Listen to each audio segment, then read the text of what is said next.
School teacher بھی کر سکتا ہے، اہل ممبر بھی کر سکتا ہے، اگرچہ اہل ممبر نہ ہو تو وہ بھی کر سکتا ہے، لیکن شرط یہ ہے یہ سعادت اسے حاصل ہو سکتی ہے جو خود قرآن کی تعلیمات سے واقف ہو۔ اس لیے کہ احیاء کا مطلب کیا ہے؟ مطلب یہ ہے کسی کی زندگی کو ڈھال دینا اس طرز پہ جو پروردگار عالم چاہتا ہے۔ اب اس طرز پہ ڈھالنے کے لیے کیا کرنا پڑے گا؟ قرآن مجید کے ساتھ محبت پیدا کرنی پڑے گی۔ بعض حضرات بچپنے میں قرآن نہیں پڑھ سکتے، پھر جوانی میں بھی نہیں پڑھ سکتے، بڑھاپا آ گیا اب شرمانے لگے۔ بعض دفعہ میری خود گفتگو ہوئی کچھ بزرگان سے، اور میں اپنا انداز ہوتا ہے کہ میں اس قسم کی گفتگو اجتماع میں نہیں کرتا، جب کسی فرد سے بات کرنی ہو تو پھر خلوت میں بات کرتا ہوں۔ تو میں نے خلوت میں جب دیکھا کہ وہ بزرگ مجھ سے مانوس ہو گئے تو میں نے اس وقت ان کی خدمت میں عرض کیا کہ آپ شرم نہ کیجیے، قرآن پڑھ لیجیے۔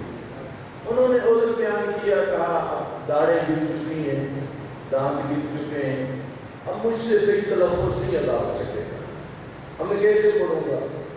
میں نے کہا آپ دل چھوٹا نہ کیجیے، قرآن مجید کے سلسلے میں ایک باقاعدہ چیپٹر ہے جس میں وہ احادیث لاتے ہیں جن میں ترغیب دلائی گئی ہے، تشویق دلائی گئی ہے قرآن پڑھنے کے لیے۔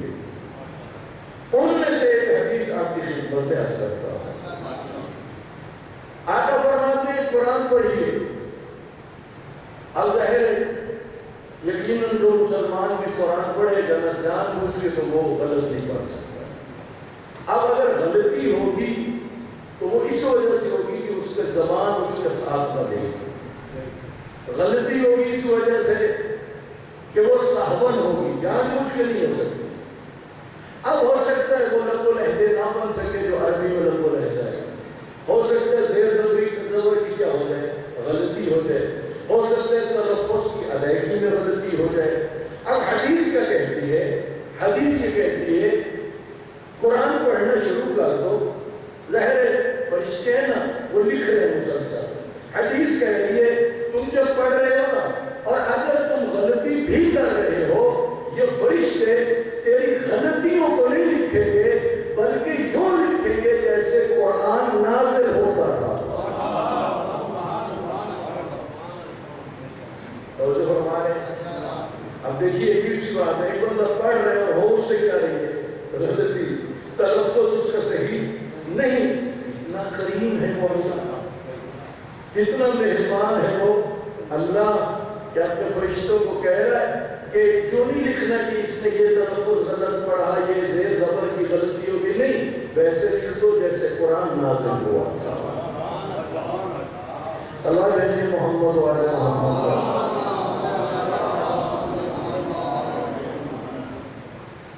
دیکھیے آقا فرماتے ہیں اذا احب احدکم ان یحدث ربہ، جب تم میں سے کوئی یہ چاہے کہ آج میں اپنے رب سے بیٹھ کے باتیں کروں، آپ کا دل کیا چاہ رہا ہے؟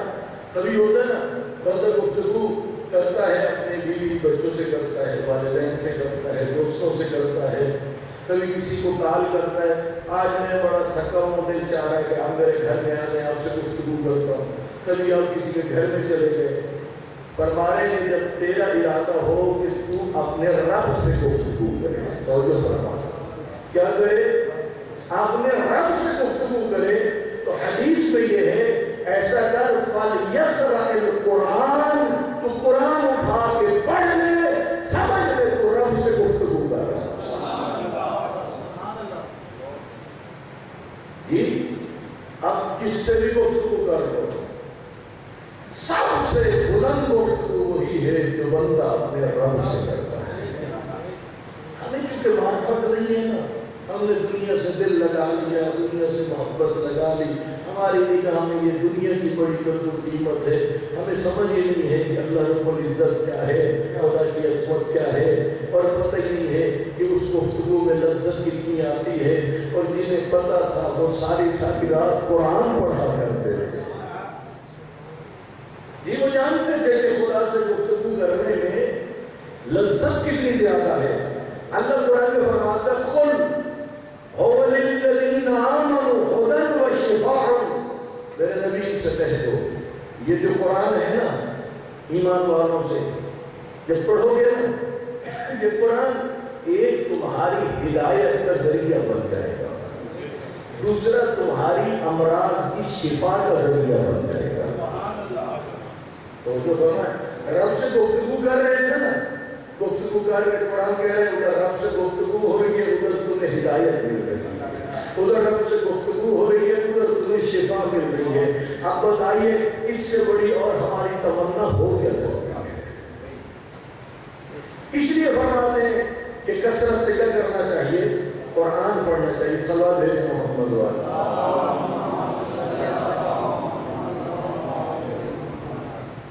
اور پھر فرمایا فضل القرآن علی سائر الکلام فضل اللہ علی خلقہ۔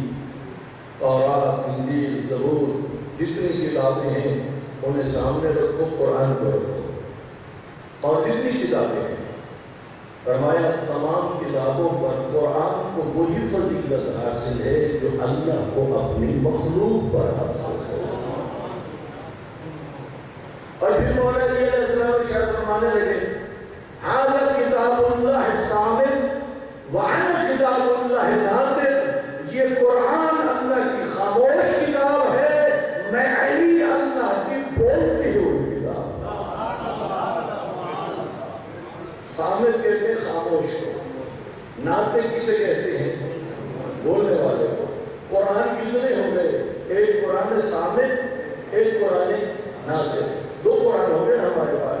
اب پیغمبر نے بتا دیا القرآن معلی وعلی مع القرآن، قرآن علی کے ساتھ ہے، علی قرآن کے ساتھ ہے۔ جب پیغمبر بتا رہے ہیں قرآن علی سے جدا نہیں، علی قرآن سے جدا نہیں، تو پھر محبان اہل بیت کو سمجھنا چاہیے فقط علی سے عشق نہیں کرنا، جتنی علی سے محبت ہے اتنا ہی قرآن سے محبت ہونی چاہیے۔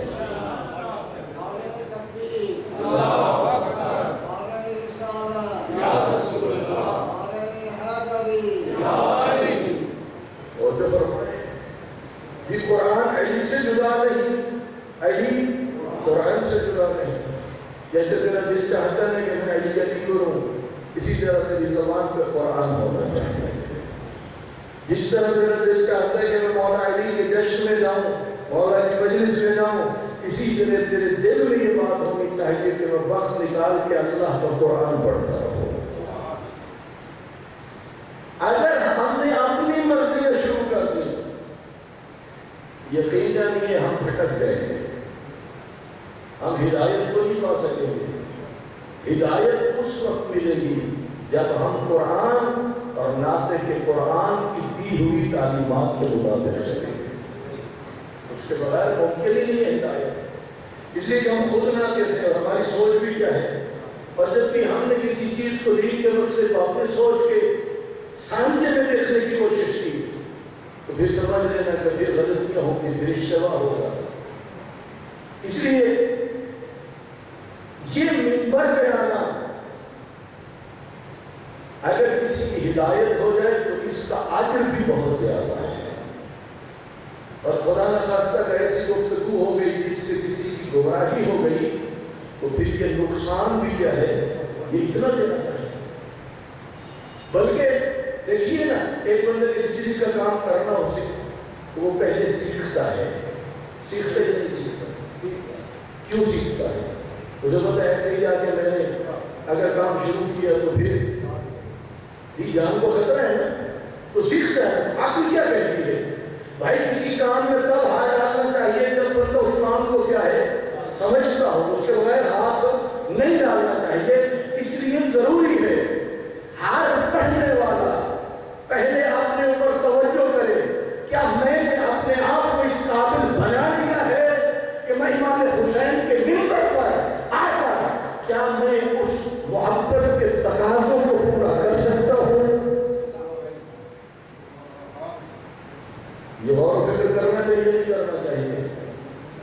جانیے بعض علماء سے سنا ہے مقرر سے بھی زیادہ ذمہ داری بانی کے کندھوں پہ آتی ہے. اس لیے آپ نے مشاہدہ کیا ہوگا جب بانی دعوت دیتا ہے تو اس وقت وہ کہتے ہیں فلاں پڑھو اور پڑھنے والا کیا کرتا ہے وہ پڑھتا ہے.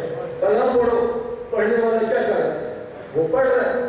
کم ایسے ہوں گے خطیب کم ہوں گے ایسے اہل منبر کہ جن سے بانی کچھ اور ڈیمانڈ کرے اور وہ سمجھتا ہو کہ اس میں اللہ اور اللہ کے رسول کی ناراضگی ہے اور وہ وہاں پر ڈٹ جائے. کم ہوں گے گھر میں ایسے ہوتے ہیں کہ جس طرح بانی نے کہا وہ نے کیا کیا ویسے ہی پڑھتے.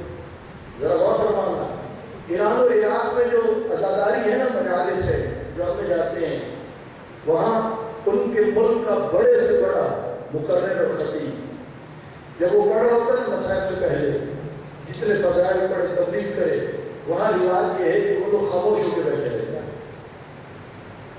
وہاں کوئی نعرے کا سسٹم نہیں. جب مسائل ہو اس میں ویڈیو ہوتا ہے.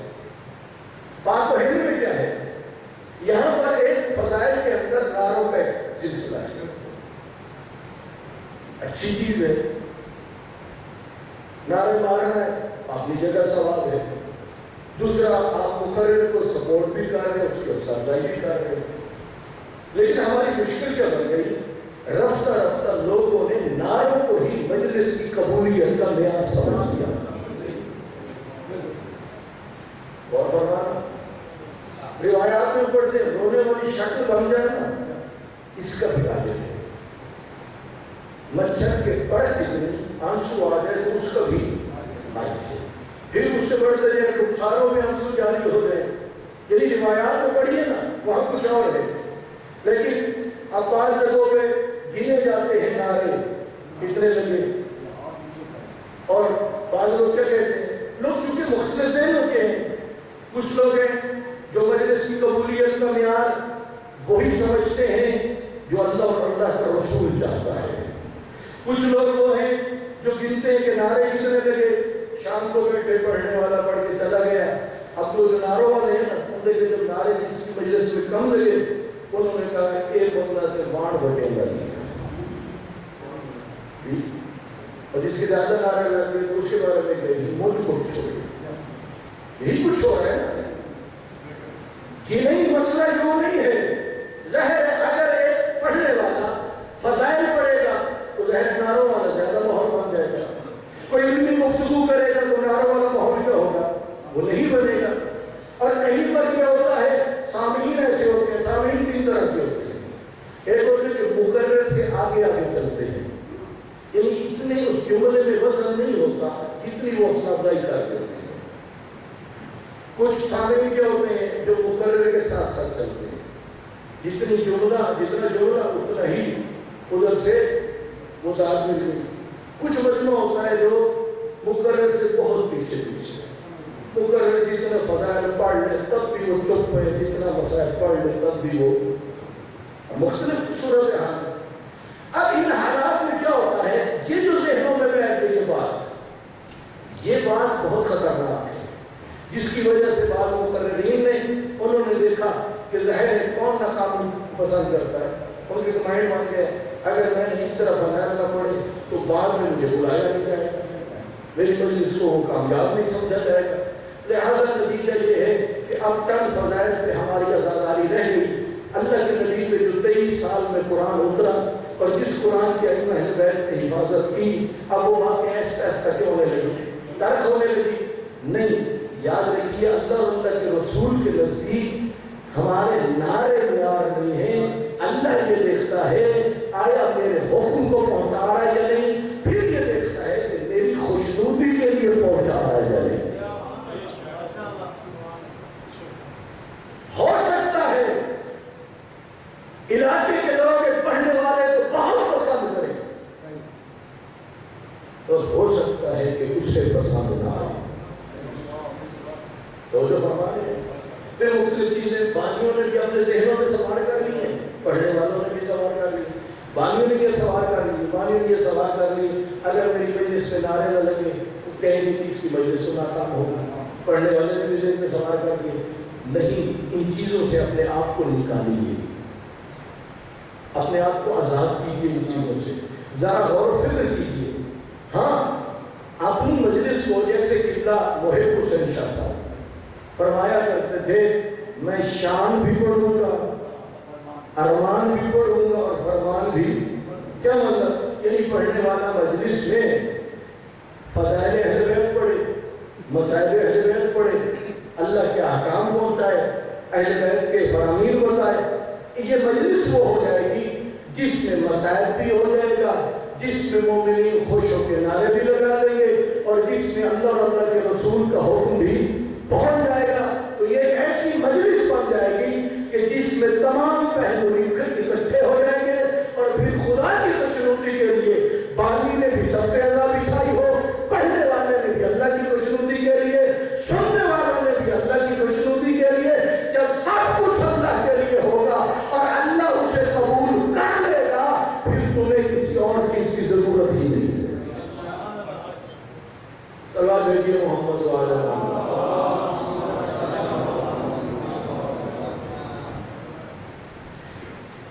اس لیے جتنے بھی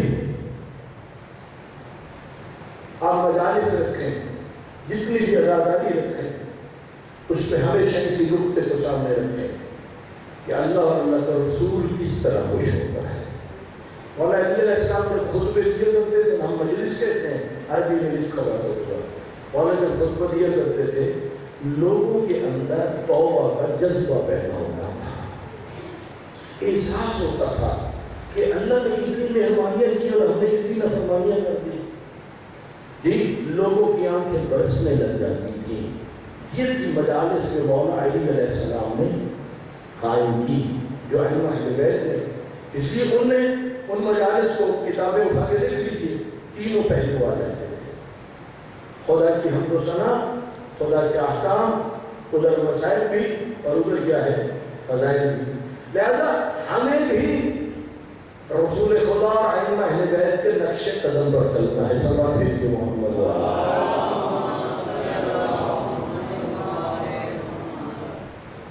حضرت امام جعفر صادق علیہ السلام نے فرمایا، اذا اراد اللہ بعبد الخیرہ، امام فرماتے ہیں جب اللہ کسی بندے کے بارے میں بھلائی کا ارادہ کرتا ہے تو خدا کیا کرتا ہے؟ جعل فی قلبہ حب الحسین، اس کے دل میں امام حسین کی محبت کو ڈال دیتا ہے۔ اللہ جب کسی کے ساتھ بھلائی کا ارادہ کرتا ہے، نیکی کا ارادہ کرتا ہے، تو پھر خدا کیا کرتا ہے؟ اس کے دل میں امام حسین علیہ السلام کی محبت کو ڈال دیتا ہے۔ خصائص حسینیہ میں لکھا ہے کچھ خصوصیات ہیں امام حسین علیہ السلام کی، ان میں سے ایک ہے الامامۃ فی ذریتہ، اللہ رب العزت نے مظلوم کربلا کی ذریت میں امامت کو رکھا ہے۔ پہلے امام علی علیہ السلام، دوسرے امام حسن علیہ السلام، تیسرے امام حسین علیہ السلام، اور آگے جتنے امام ہیں یہ کس کی ذریت میں آ گئے؟ امام حسین علیہ السلام کی ذریت میں۔ اور پھر دوسری خصوصیت کیا ہے؟ دوسری خصوصیت یہ ہے، ویسے آپ جانتے ہیں مٹی کھانا کیا ہے؟ حرام ہے۔ خصوصیت کیا ہے؟ الشفاء فی تربتہ، اللہ نے امام حسین کی تربت میں شفا رکھ دی ہے، خاک شفا۔ تیسری خصوصیت کیا ہے؟ اجابت الدعاء تحت قبہ، جب کوئی زائر جاتا ہے اور قبہ کے نیچے کھڑے ہو کے دعا مانگتا ہے، اللہ امام حسین کے زائر کی اس جگہ کی دعا کو رد نہیں کرتا، خدا اس دعا کو کیا کرتا ہے؟ قبول کر لیتا ہے۔ اب ذرا خود غور کیجیے کہ امام حسین علیہ السلام کو یہ اعزاز کیوں ملے؟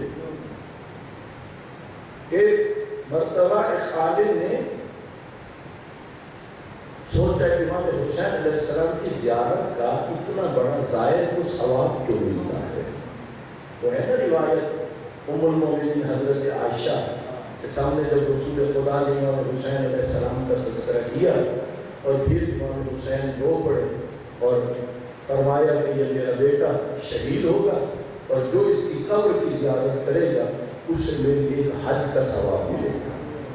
ام المومنین حضرت عائشہ نے کہا یا رسول اللہ یہ کام تو تھوڑا سا ہے، زائد کا جانا قبر امام حسین پہ آج اتنا زیادہ، آپ نے بھی فرمایا ایک نہیں اب 2 حج کا ثواب۔ ادھر سے تعجب بڑھنے لگا، ادھر سے کیا ہے ثواب بڑھنے لگا، یہاں تک کہ 70 حج تک رسول خدا نے فرمایا۔ لیکن یہاں ایک مسئلہ آپ کرو، ایک وہ بندہ ہے جو مستطیع ہو چکا ہے، اس پر حج کیا ہو چکا ہے، واجب ہو چکا ہے، اسے حتماً کیا کرنا پڑے گا، حج پڑھنا پڑے گا۔ یہ جو روایات کے اندر امام حسین کی زیارت کا اتنا بڑا ثواب ہے، یہ اس صورت میں ہے کہ جب واجب حج بندہ ادا کر چکا ہے، اب آگے پیسے مستحب حج پڑھنے جائے یا کربلا جائے تو اب فضیلت رکھتی ہے کہ وہ بندہ کربلا میں زائر حسین بن جائے۔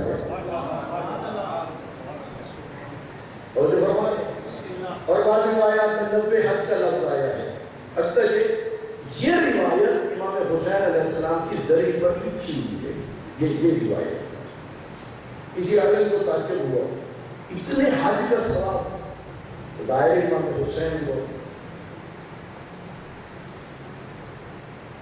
کسی نے کہا ایسا کرو امام زمان علیہ السلام کی کے حوالے سے 40 شب جمعہ توسل کرو امام سے۔ جب توسل ہوا نا آخری شب جمعہ کو تو عالم دین کو ایک نوجوان عربی لباس میں ملبوس نوجوان کے پاس، وہ نوجوان اس عالم کے پاس آیا، کہا تجھے تعجب ہے نا اس بات پہ؟ تو ایک مثال دے کے سمجھایا، کہا ایک بادشاہ جنگل میں گیا اور وہاں پر اپنے سپاہیوں سے علیحدہ ہو گئے اور اسے پانی کی بہت ضرورت تھی، اور وہاں پہ ایک بوڑھی عورت کا خیمہ تھا، اس کے پاس ایک بکری تھی، تو اس نے دودھ دو کے دیا جس سے اس نے پیاس اٹھائی اور اس نے ذبح کر کے اسے کھایا اور اپنی بھوک ختم کی۔ کہا اس کی تمام دولت یہی تھی۔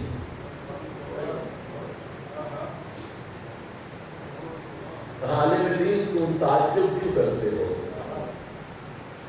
امام حسین علیہ السلام کے پاس جو کچھ تھا وہ سب کچھ اللہ کی راہ میں کیا ہے دے دیا۔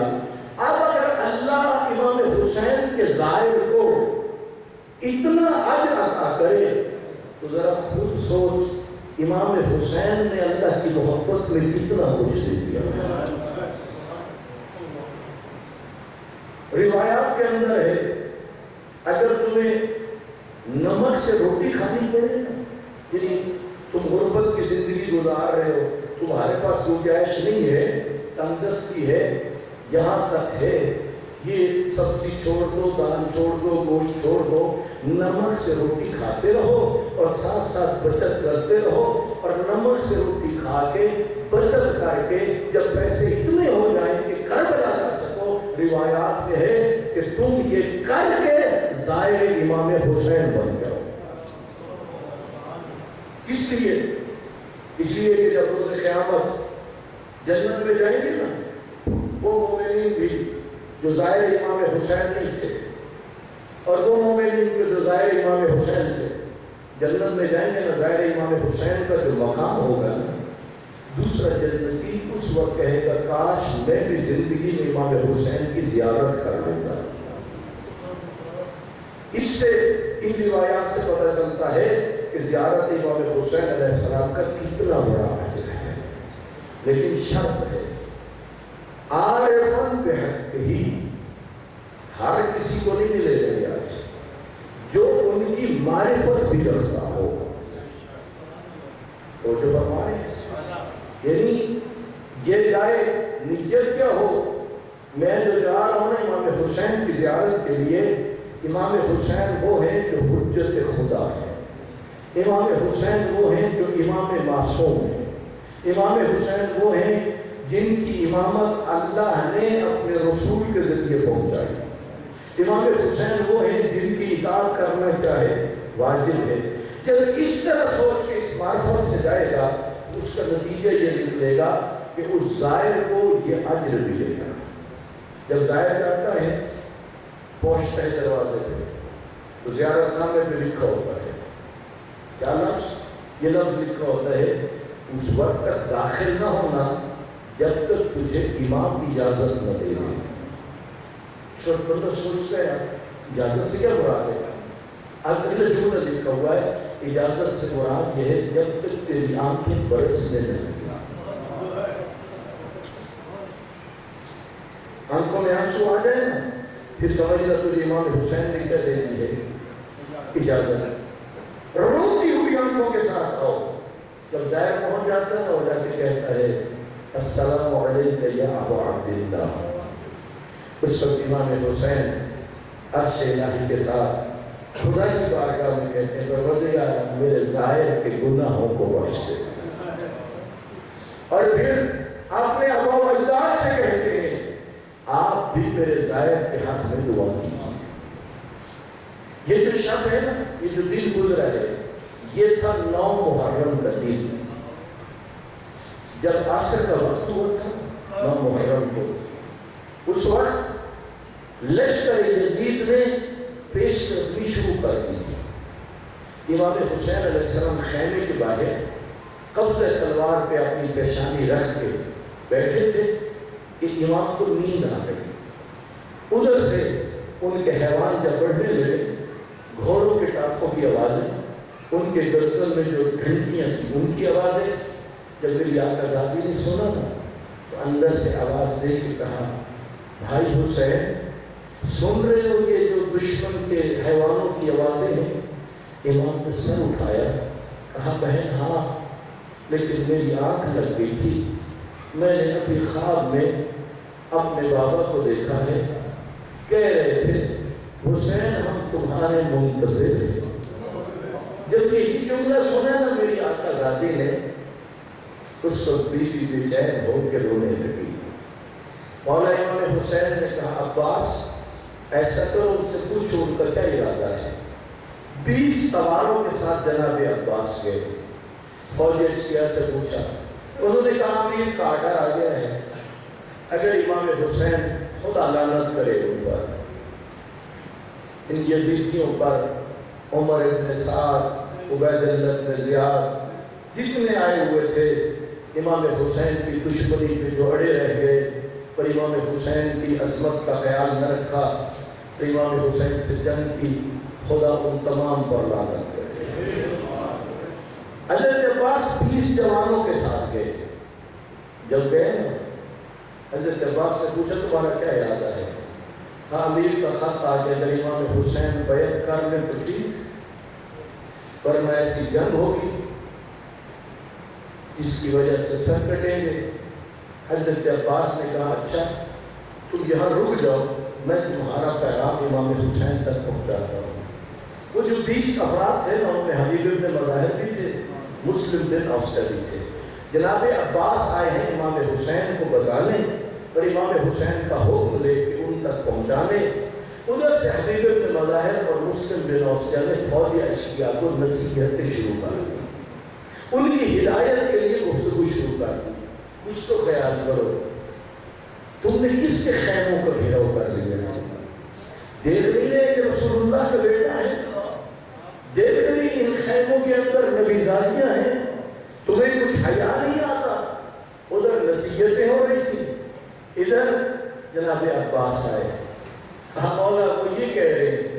امام نے فرمایا عباس نے سمجھاؤ ذرا ایک رات کے لیے اس جنگ کو روک دیں، اس لیے کہ مجھے اللہ کی عبادت سے بڑا عشق ہے، مجھے نماز سے بڑا عشق ہے۔ او ماتمیوں عزاداروں،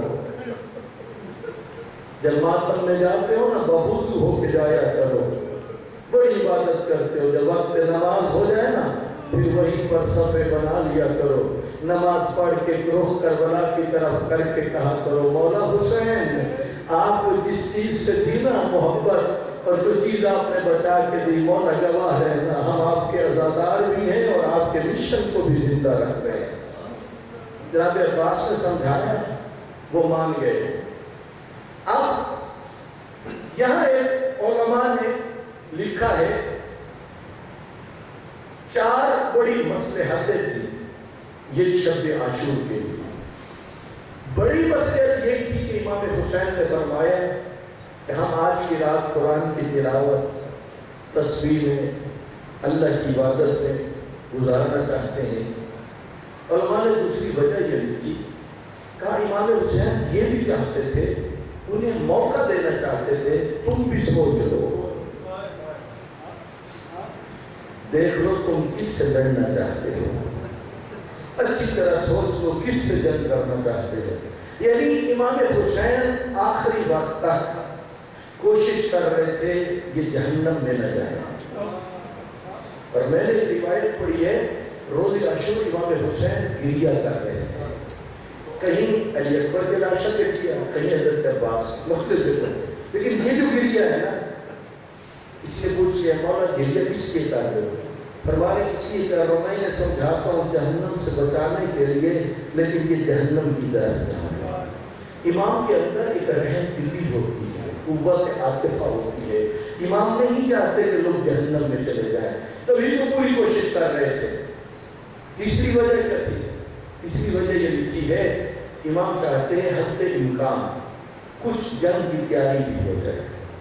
چوتھی وجہ یہ لکھی گئی ہے کہ امام اپنے اصحاب کا بھی امتحان لینا چاہتے ہیں، تبھی تو فرمایا عباس چراغ بجھا دو، جب چراغ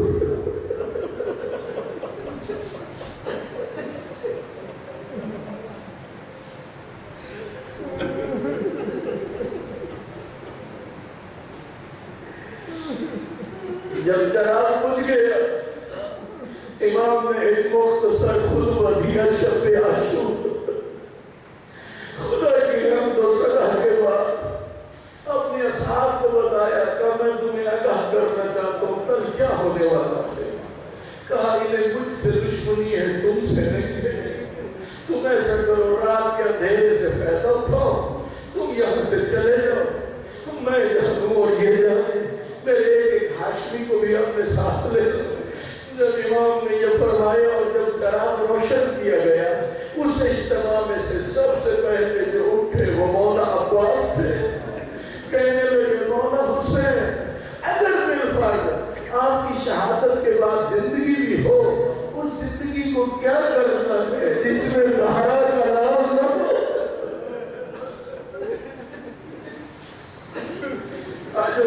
اللہ پھر ایک صحابی اٹھا اور اپنے عقیدت کا اظہار کرنے لگے۔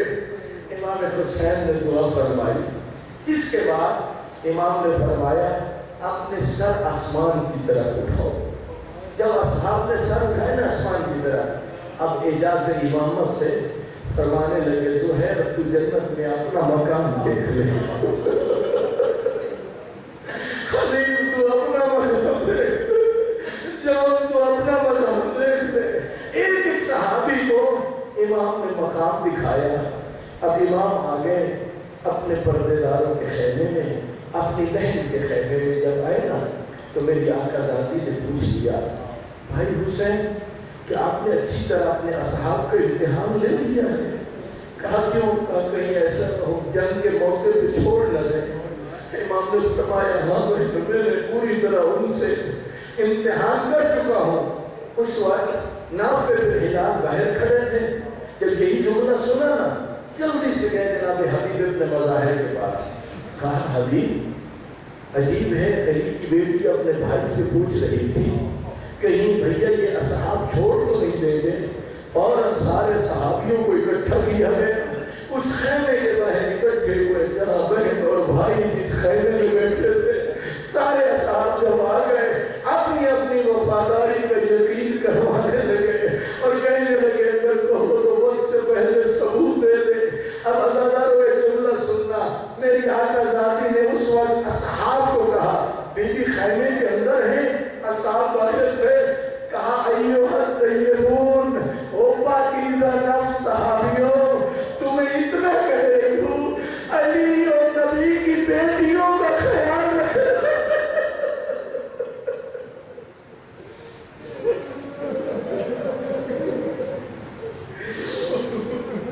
بیوی کہہ رہی ہے نبی زادیوں کی حفاظت تمہارے ذمے ہے، تمہارے ذمے ہے نبی زادیوں کی حفاظت۔ پھر کیا ہوا؟ یہی شب ہے، امام سجاد علیہ السلام روایت کرتے ہیں، فرماتے ہیں میں اپنے خیمے میں تھا، میری پھوپھی عیادت کے لیے میرے خیمے میں جب آئی نا تو ساتھ والے خیمے میں میرے بابا بیٹھے تھے اور جون حضرت ابو ذر کے غلام وہ میرے بابا کی تلوار کی اصلاح کر رہے تھے، میرے بابا موت کے اشعار پڑھ رہے تھے۔ امام کہتے ہیں میں نے بھی سنے، پھوپھی اماں نے بھی سنے، میں مرد تھا، وہ مستور تھی۔ چوتھے امام فرماتے ہیں میں نے ضبط کیا لیکن میری پھوپھی سے ضبط نہ ہو سکا۔ اس وقت بیوی اٹھی، چادر پیچھے زمین پر لگ رہی تھی، آئی ہے اپنے بھائی کے خیمے میں اور کہا میرا بھائی میں نے کیا سن رہی ہوں، آپ نے موت کے بارے میں اشعار کہے۔ امام نے کہا سچ ہے، میں کل تک کا مہمان ہوں۔ جب یہ امام کی زبانی سنا بیوی ضبط نہ کر سکے اور بیوی کا گریہ بڑھنے لگا۔ اس وقت امام حسین نے کہا میری بہن صبر کرو۔ بیوی نے کہا بھیا حسین مجھے لگ رہا ہے میری اماں زہرا آج دنیا سے جا رہی ہے، میرا باپ علی آج دنیا سے جا رہا ہے، میرا بھائی حسن آج دنیا سے جا رہا ہے۔ بھیا حسین تو ہے ان بزرگوں کی یادگار۔ ایک جملہ کہہ کے بیوی خش آ گئی، کون سا جملہ؟ کہا بھیا حسین کل تم مجھ سے چھین لیے جاؤ گے۔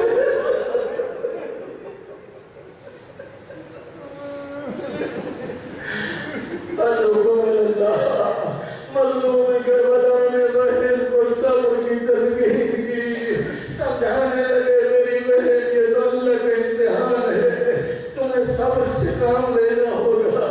اس لیے علامہ سید علی نقی فرمایا کرتے تھے، کہتے تھے جب یہ قافلہ مدینے سے چلا تھا نا اس وقت صورتحال کچھ اور تھی، جب کربلا سے چلنا تھا نا اس کی صورتحال کچھ اور ہو گئی تھی۔ کیا مدینے سے چلا تھا نا تو اس کا سالار ایک ماں تھا جس کا نام حسین ابن علی تھا، اس وقت کے جوان موجود تھے، اس وقت کا اسلحہ بھی موجود تھا، لیکن کہتے ہیں جب یہ کربلا سے چلنا ہے نا قافلہ اب سالار مرد نہیں ہوگا مستور ہونے وہ اور اس قافلے میں اس وقت جب عورتیں ہو گئی یتیم بچے ہو گئے، مردوں میں عادت بیمار ہوگا، تبھی تو امام حسین تسلیاں دے رہے تھے میری بہن زینب ذرا صبر کرو، امتحان الہی ہے، آپ کے کندھوں پر بڑی ذمہ داری آنے والی ہے۔ امام نے تسلیاں دی۔ عزیزانو پھر کیا ہوا؟ کچھ گفتگو جو اصحاب سے تھی نا اس گفتگو میں امام بتا رہے تھے کل سب نے مارے جانا ہے، جب کہہ رہے تھے نا اتنے میں وہ شہزادہ اٹھا جو بھائی حسن کی نشانی تھا، سامنے آ کے اتنا کہا چچا چچا کیا ان شہداء کی لسٹ میں میں بھی ہوں؟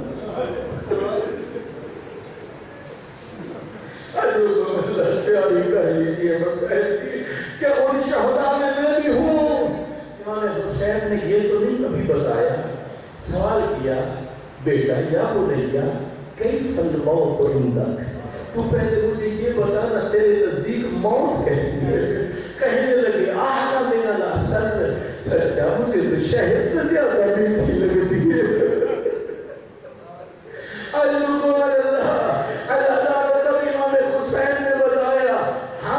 علی قاسم تجھے شہادت ملے گی لیکن ایک بڑے امتحان کے بعد ملے گی، اور کہا علی قاسم فقط تجھے نہیں علی اصغر کو بھی شہادت ملے گی، علی قاسم کربے۔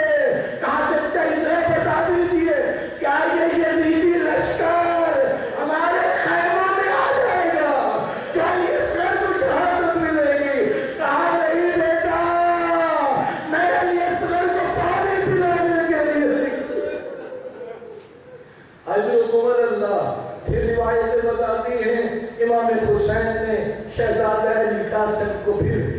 اصغر کا بتایا میں پانی کیسے پلاؤں گا، علی اصغر کو تیر کیسے لگے گا۔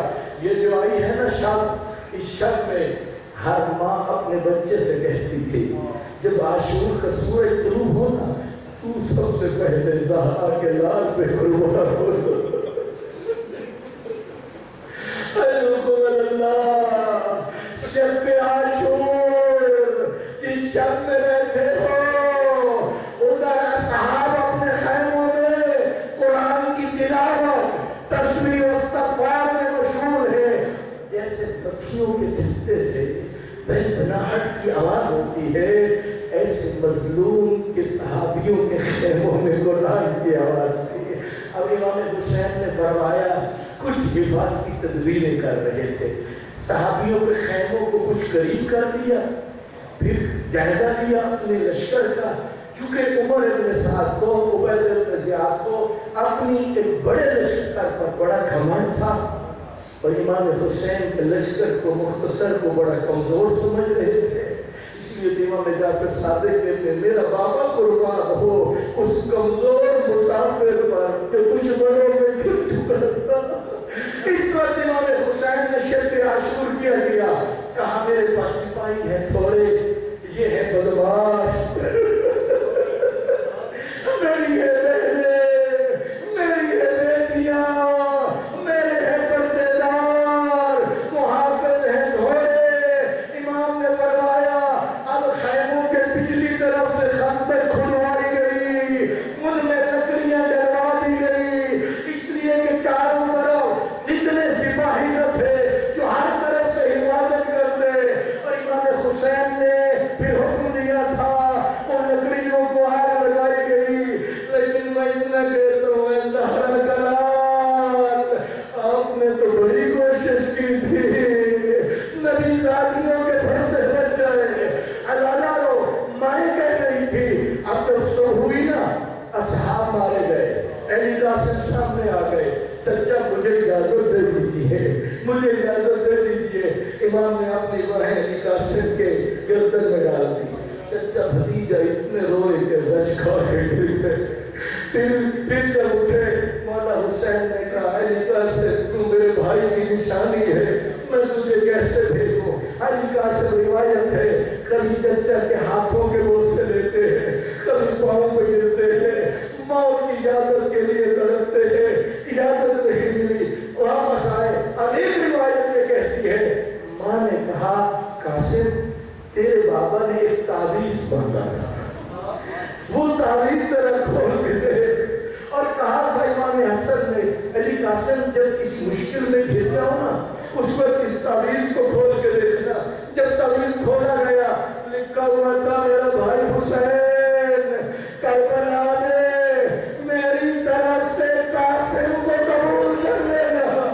اب امام حسین نے علی قاسم کو اجازت دے دی، عزاداروں میں عقیدہ ہو گیا۔ آخری روایت سن لیجئے، شب عاشور ہے، ادھر علی قاسم نکلے، حمیدت نے مسلم کہتا ہے میں نے دیکھا چاند سا چہرہ خیموں سے طلوع ہوا، کہتے میں نہیں بھولتا ان کے ایک پاؤں کے جوتے کے تسمے ٹوٹے ہوئے تھے، یہ کمر یہ چاند جب آیا لڑ رہا تھا، ادھر امام حسین گھوڑے کی باگوں کو پکڑ کے کھڑے تھے، لگتا تھا کہ بڑی ذمہ داری کو نبھانے کے لیے منتظر تھے، ادھر علی قاسم لڑ رہے تھے۔ ایک مرتبہ آواز دی کہا جب چاند نکلی میری مدد کے لیے آئیے۔ عزادار امام حسین دوڑے، جب گئے وہاں پر پہنچے اور وہاں صورت حال کیا تھی، قاتل کھڑا تھا، امام نے حملہ کیا، اس وقت ڈر کے جب قاتل دوڑے ان کے گھوڑے دوڑے، گرد اٹھی، جب گرد پھٹی کیا دیکھا علی قاسم تڑپ رہا تھا۔ امام حسین نے کہا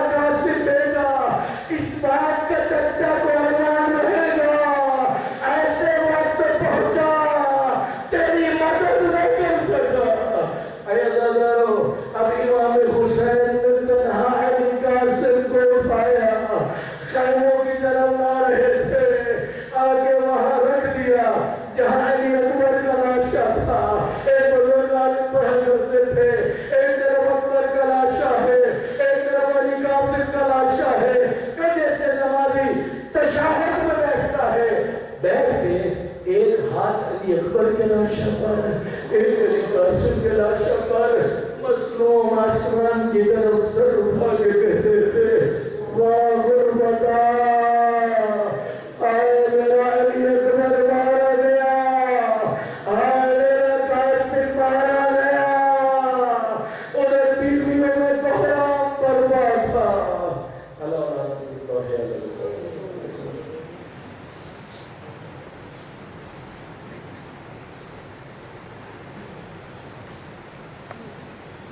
اللہ خوردہ دشمن ہے انہیں ذلیل و رسوا فرما۔ پروردگار سلطان عادل حضرت ولی صلی اللہ علیہ وسلم کے ظہور میں تعلیم فرما، ہمارے مولا و آقا کو ہم سے راضی و خوشنود فرما۔ اے اللہ آج کی شب عاشور ہے، تمام مذکورات کو، مومنین کو، مومنات کو، امام حسین علیہ السلام اور آپ کے اصحاب اور آپ کی اولاد جتنے قاتل ہیں ان پر کثرت سے لعنت بھیجنے کی توفیق عطا فرمائے۔ پروردگار تجھے واسطہ اپنی عزت و جلالت کا ہر مومن اور مومنہ کو شب عاشور عزاداری کرنے کی، امام حسین علیہ السلام کے غم میں آنسو بہانے کی، عزاداری کی توفیق عطا فرمائے۔ میرا اللہ تجھے واسطہ اپنی عزت و جلالت کا نبی والے نبی کی صدقے جو بیمار ہیں انہیں شفا عطا فرما۔ میرا اللہ جن مومنین نے میرے ذمہ دعائیں لگائی ہیں، ایک بچہ بیمار ہے، پروردگارہ اسے جلد سے ہدیہ فرما۔ میرا مالک نبی والے نبی کے صدقے ہماری مجلس میں اتنے مومنین مومنات مریض ہیں، سب کو شفائے کاملہ عطا فرما۔ پروردگارہ تجھے واسطہ اپنی عزت و جلالت کا نبی والے نبی کے صدقے نسل جوان کو گمراہی سے محفوظ فرما۔ میرا اللہ میرا خاص یہ جو ٹچ موبائل ہیں ان سے حلال استفادہ کرنے کی توفیق عطا فرما، ان سے حرام استفادے سے محفوظ فرما۔ پروردگار تجھے واسطہ اپنی عزت و جلالت کا نبی والے نبی کے صدقے پوری دنیا میں جہاں بھی صف عزا بچھی ہے، خدایا تو عزاداری کی، عزاداروں کی محافظت فرما۔ میرا اللہ موت سے پہلے سچی توبہ نصیب فرما، شیطان اور نفس ہمارا کے شر سے محفوظ فرما، حاسدین مخالفین دشمنوں کے شر سے محفوظ فرما۔ میرا اللہ جو کربلا امام حسین نے بنائی تھی وہ ہمیں کربلا سمجھنے کی توفیق عطا فرما۔ میرا مالک تجھے واسطہ اپنی عزت و جلالت کا نبی والے نبی کے صدقے میرا مالک وہ علماء، وہ ذاکرین، وہ مومنین، وہ عزاداران جنہوں نے اے اللہ تیری راہ میں خدمات انجام دی، امام حسین کے مشن کو زندہ رکھا، دنیا سے جا چکے ہیں، ان کے درجات بلند فرما۔ جو موجود ہیں ان کی توفیقات خیر و اضافہ فرما۔ وہ بانیات جو پروردگارہ تیری اور تیرے رسول کی مشروطی کے لیے اس سمے امام حسین کو زندہ رکھے ہوئے ہیں، خدایا ان کی توفیقات خیر و اضافہ فرما، ان کی حکمتوں میں اضافہ فرما۔ اے اللہ نبی والے نبی کے صدقے ہمارے مولا و آقا کے ظہور میں تعجیل فرما، خدایا ہمیں شفاعت اہل بیت کے قابل بنا۔ میرا مالک ہر وہ دعا جو ہمارے لیے ضروری ہے اور ہمارے ذہن میں نہیں ہے وہ بھی تو ہمارے حق پہ مستجاب فرما۔ ربنا آتنا فی الدنیا حسنۃ وفی الآخرۃ حسنۃ وقنا عذاب النار برحمتک یا ارحم الراحمین۔ اللہم صل علی